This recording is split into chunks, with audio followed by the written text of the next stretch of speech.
This is the story that changed my life. The best way to explain it is from the beginning. I was 15. I had an anxiety attack. I was growing up and was homeschooled due to some previous issues with traditional schools. My mom and my late uncle, I miss you, Uncle Bob, took me to the hospital. I remember ripping my ID bracelet off more than a couple times because I didn't want to be there. I didn't know it at the time, but I needed help. This is the story of the rest of my life. I spent 11 days in a children's mental ward named P78. I met quite a few friends there, and during my homeschooling that helped shape my story.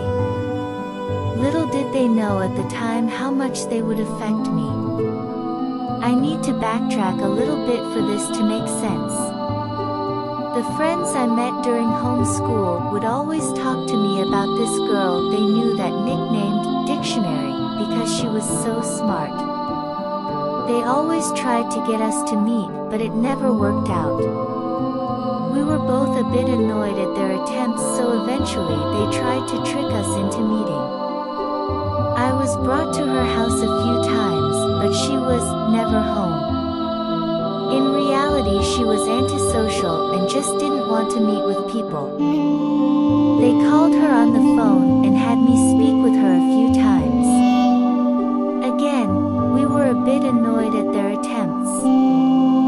Shortly after this is when I was admitted to the hospital.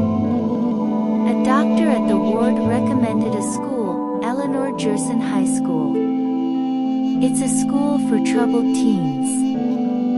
It's for kids who have mental issues that may give them trouble in normal schools. My first year went off normally. I made friends, got good grades, and was generally happy. In my second year I met her.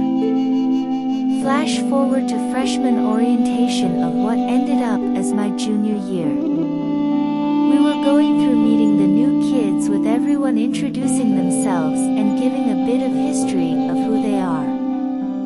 I saw her there. She had long black hair and was dressed in what at the time was the latest gear from Hot Topic. My buddy, who will not be named just like most others in this story won't be, recognized her.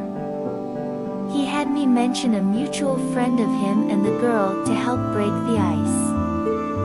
A couple days later on the bus ride home from school, I asked her what she thought of her first few days. I got a cold response along the lines of, "I just got here, how can I have an opinion?" She tried to push me away, but it was too late, I was already smitten. A couple months later she came with me to get myself a new pair of glasses. I was feeling bold and told her flat out, "You're my girlfriend now." Over the next couple of years we had a few ups and downs but stayed together for the most part. That is until she wrote me a letter.